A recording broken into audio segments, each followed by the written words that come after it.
Just a couple of days ago, Modern Warfare had another update, update 1.08, in which it brought with it a lot of stability fixes, a lot of things that were hoping to fix some bugs and all that came along with the game, but a couple of those persisted. There were still some things that got through the cracks, there were still some things that even with that patch didn't fix everything, and also this new update kind of introduced some other bugs as well to the game. And with Ashton Williams, the senior communications director over at Infinity Ward, saying, working on a patch that include fixes for a good handful of challenges and officer progression bugs, no ETA when it'll go live, but it's currently being tested. That brings in the idea that we're gonna have even yet another follow-up title update for the game in the upcoming days. So I wanted to recap with you guys what is still on the table in terms of bug-wise and what is also still to come in terms of maybe new features and everything else considered. So today we're gonna break down those changes coming here with Modern Warfare and keep you guys in the loop for everything you need to know. If you guys do enjoy what you like and want to stay up to date with all things Modern Warfare, maybe consider hitting that subscribe button if you haven't already. But that said, let's jump into it. Let's talk about the bugs that will be corrected in terms of the most recent update, the things that persisted even through update 1.08, though they were acknowledged as fixes in the works, they just didn't get everything out of that. The first one being that of the officer challenges that are bugged, as well as the progression. This was mentioned even in that tweet we just mentioned by Ashton, saying that that's kind of one of the big prompts for why this is going to be happening as early as it is. Now, this one, I think it's down to one challenge in the officer challenges, if I'm not mistaken. I do know that some camo challenges also are bugged from what I've heard as well, where Damascus is actually unobtainable for right now. And as crazy as that sounds, yes, it seems like there are people at Damascus already. One of my friends, Sean E. Dogs, who has had Dark Matter in every single year previously, is one of the first, is right at the cusp of it as well. And he says that there's a, I think, launcher challenge bugged, but regardless, we'll see some of those fixed out where those progression can finally hit 100%, whereas right now you still cannot. The officer challenge that is in question, to my knowledge, is that of the fourth to last challenge on the officer ranks, that being the doing work challenge, which asks you to earn a triple kill or better while killing defenders, 3 or more rapid kills against defenders, and capture the objective that they were defending. So playing in your objective modes of either ground war, or if you can do it in standard domination, even more power to you. But those challenges are looking to be fixed out, and of course, to be able to allow completionists to get all the way done with that. So those are up on deck. In terms of other things still that have persisted and will be changed out, comes down to that of the third-person spectating bug.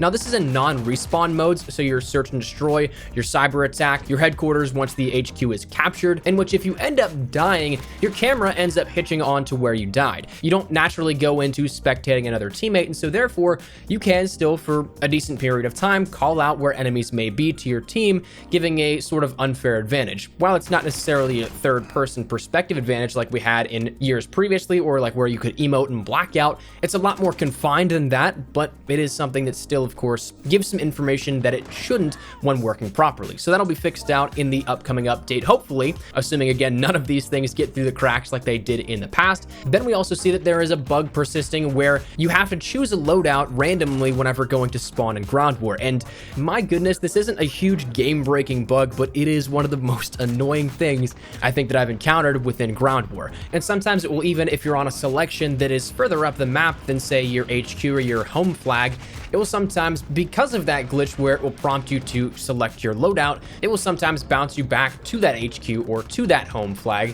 which if you're just spamming A or X to end up spawning back into the game, you might inadvertently send yourself to a running simulator for the next 20-30 seconds. But that was an issue that came up as of this most recent update, title update 1.08, so that should be getting fixed out as well. Then we also end up seeing that score tracking with trials is actually hit or miss depending on who is playing it, where some score and stat lines just simply don't add up properly. Naturally, that shouldn't be how that works, so that'll be fixed out within this upcoming update as well. Again, with all this kind of stuff, pending no slippage or anything that misses the mark, like we saw with this last update a little bit.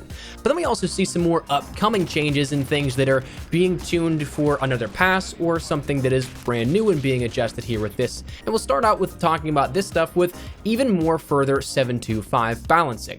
Now, whether or not this means they're going to be taking a look at even more of this in terms of what they've already done or just correcting what's kind of been there, your guess is as good as mine. But if I were to guess, I'd say that it's more so the latter of those two, where, as we discussed, my good friend Ace actually ended up discovering that this was an inadvertent buff to the 725 with the most recent update and tuning pass to weapons. The 725 got a nerf to its damage range, but again, whether intentional or not, it also tightened the ADS pellet spread for each individual shot. And so therefore, when you add things on like attachments, it may actually still relatively be a nerf. But the pellet spread was tightened at that base level of the 725, which made it easier for more pellets to hit, which of course, with each pellet having their own individual damage, the more you hit, the more damage you do, and so therefore it allowed for just a little further one-shot kill range. And this is what I'd imagine is going to be fixed out when we talk about the further upcoming balancing here to it, and what Joe Seacott mentioned over on Twitter when talking a little bit about this as well. Now, whether or not they end up maybe say adding some more adjustments to it, like slowing down ADS, whether they decrease the range a little further, again, that is possible, but I think the biggest thing here up on deck would be to tone back that inadvertent buff that the weapon saw with update 1.08.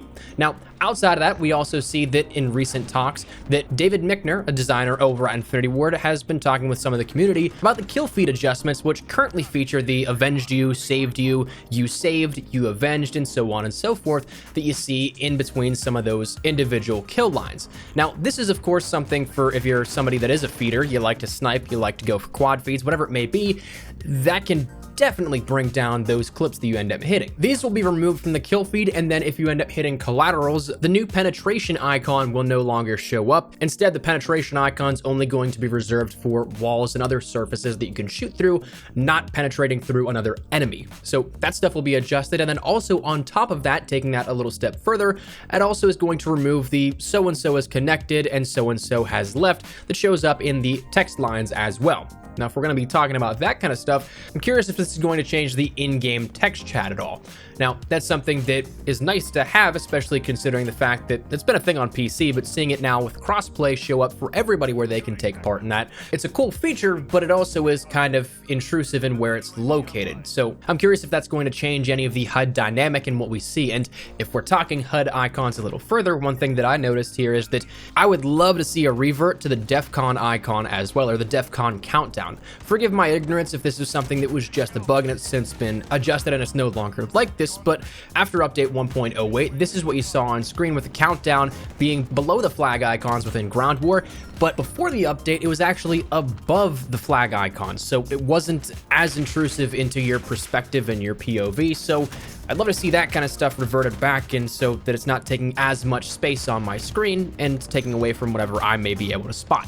But that's just my own personal thing that I don't know if it's going to be fixed or not, but throwing it out there. Then we also see from Joe Seacott's discussion with another creator, Pomage, we may see that we have a tank nerf coming here with this, in which of course, I think that's pretty self-explanatory. I've put out my thoughts and ideas on how to nerf the tanks essentially beforehand, where either one on say Karst River Quarry, you just put up barriers so tanks can't get on the hill, you decrease the amount of ammunition each tank has before it has to reload, or even adding just overall cap to how much ammunition in total, you end up adjusting the amount of armor that each tank has by maybe say one rocket, and so on and so forth. I could go on with that, but overall, the ideas are out there, and it seems like we may finally see something coming here with this, where it's talked about, might be just put out in that next update. Now, to further the discussion a little bit, I want to talk about some future features that may be coming as well here. I'm not necessarily perhaps talking about this update in particular, but have already been mentioned since this last update that could come up in-game relatively soon.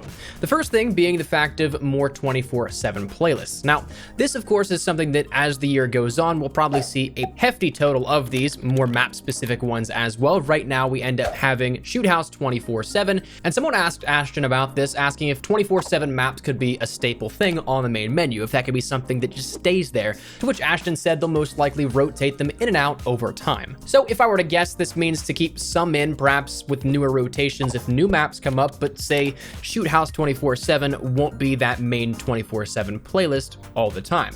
And every so often, we probably have the time where we won't see a 24/7 on that main menu selection, but we'll see rotations of maps and the 24/7 availability as time progresses. Additionally, we can talk about the gunfight tournaments. This is something that was mentioned by David Mickner in some conversations with the community as of recently, to which when asked what happened to the gunfight brackets, Mickner ended up saying, "I really want to say more, but someone will send 141 to my house. It's progressing nicely for a public debut.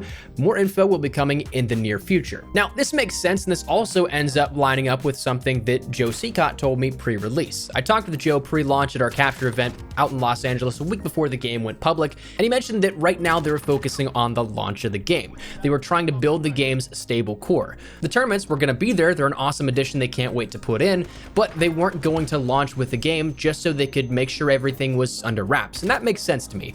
I don't think personally that this game has really hit its stride yet per se. I think that right now we're still in that phase of correcting some of the issues that have been literally unable to be tested in-house. Whenever you end up taking a game and you end up introducing the full thing, not just the beta, because that is what this is used for as well, but whenever you end up introducing the whole game to millions of players who play on a regular basis, even just for say a half hour, you're going to get way more data in that short time window right after launch than you could the entire 3 years you may be testing something in-house.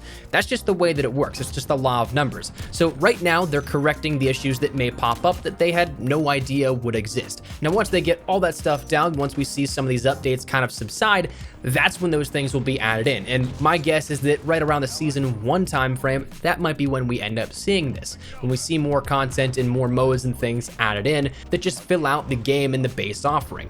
Additionally, talking about other things that are kind of extracurricular, Trials may also in the very near future offer up other rewards other than XP. We'll talk about the conundrum with XP in tomorrow's video as well, but basically if you're max rank of 155 already, there is literally no use for Trials XP.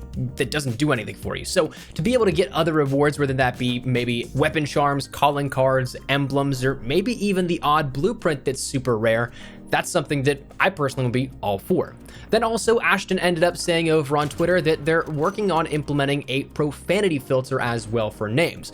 I'm sure that you've seen some people with some no-no words in their names for their Call of Duty account, but that's going to be something that hopefully in the near future does get fixed out a little bit. To me, there's no reason other than to just be blatantly offensive or just air quote edgy. There's just no reason to realistically do that. So that'll be probably policed in the upcoming future as well.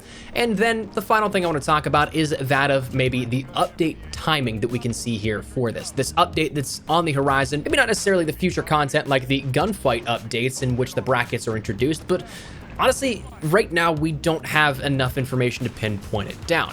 It might be a late night update on tomorrow, Wednesday, Thursday, Friday, but right now we don't have a regular schedule, but that's something that they're striving to get towards as well. And again, I think that may come with whenever they finally hit that stride, when everything at the stable base is fixed out and relatively constant, that's when they can schedule updates for new content, new additions in terms of weapon balancing or anything like that. But right now, just keep an eye open because they are working on a title update for this. They're working on the fixes as we referenced at the very beginning of this video in Ashton's tweet, but we just don't know exactly when that may be. Keep your eyes open. We'll, of course, keep you updated with everything you need to know here on the channel, but that's where we're going to wrap it up. So let me know your thoughts down there in the comment section down below. Is there anything in particular that you guys are looking forward to, maybe hoping gets fixed out in the next update? Whatever it may be, feel free to let me know your thoughts down there in the comment section down below. That said, that's where we're going to wrap it up. So hopefully you enjoyed the video. If you did, make sure you drop a like down below. And of course, if you are new to the channel, make sure you guys subscribe so you don't miss a single thing regarding all things Modern Warfare, updates, news, information, tips, tricks, all that good stuff we got you covered here on the channel. So if any of that interests you, do be sure to hit that subscribe button so you don't miss a single thing. If you guys also want to follow me over on Twitter and Instagram, those are the best places to get connected with us today. YouTube, practically on both those. So if you guys want to strike up a conversation, ask me a question, whatever it may be, that link is down there in the description below. That said, thanks so much for watching. My name is Espresso. I'll see you guys later. Take care and peace.